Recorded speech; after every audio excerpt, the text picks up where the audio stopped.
diagnoses are now estimated to be incomplete or inaccurate. 1.5 million errors. The latest guess is 500 patients a day dying. Complexity, this is a simple truth.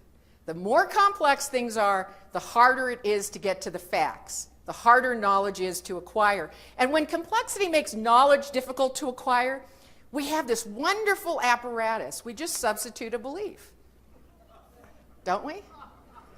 You have to move forward with something. You have two baskets. You either have an empirical fact. When you can't get to the fact or you can't understand the fact, you have to have a belief. I would say that most Americans have decided on the Affordable Health Care Act on beliefs, because I've yet to talk to anybody who could figure that chart out.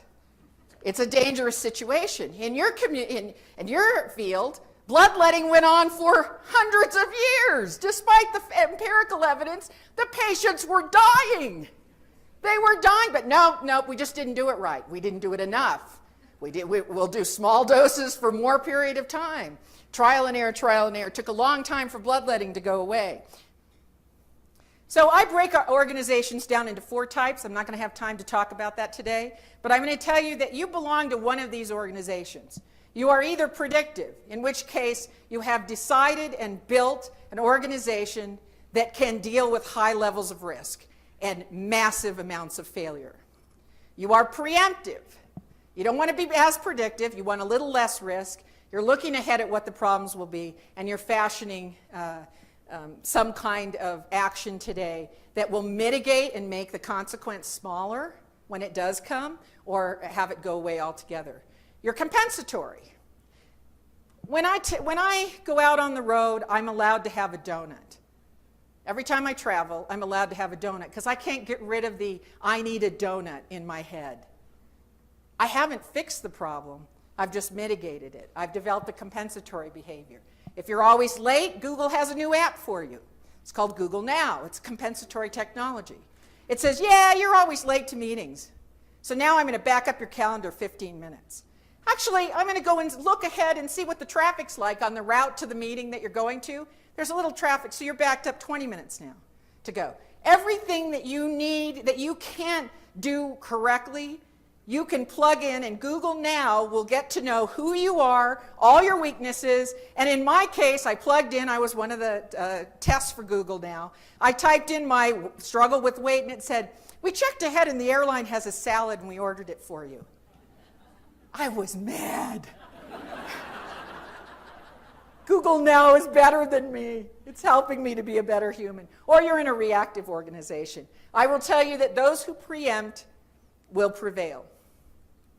So there are 2 antidotes for growing complexity. We can have behavioral adaptation, which is in the form of mitigations, or physical adaptation. And I'm going to talk to you briefly about that, because there's probably a lot more people that are neuroscientists in the audience today. Mostly when I speak, people don't know about neuroscience, so that part will go quickly.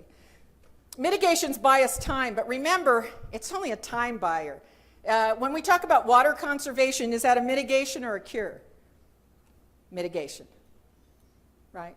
And here's how you know. Because one day when the water doesn't come, there's nothing to conserve. So while all my ecology brethren are going, we have to conserve, I go, no, we have to make more water because there's more people. Conservation only buys us time to go make the water. So don't talk to me about conservation. What are we doing with the time that we bought?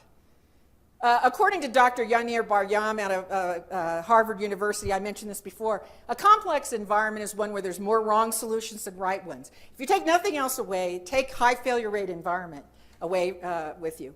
And complexity basically causes us to become very bad pickers when it comes to a solution. And so through trial and error, we run the clock out. That's how we operate. You can take the Gulf oil spill as an example. We had a mission critical. That to me is a patient dying in the ER. A mission critical situation, time sensitive. We bring a lot of smart people together and they say, let's drop a concrete box on the hole. And then we do, and we wait 30 days and go, no, and we're still watching these mushroom Hiroshima-looking clouds of oil come out in the Gulf. And then we say, all right, we're going to drill from the side and siphon some of the oil off so it doesn't reach the surface.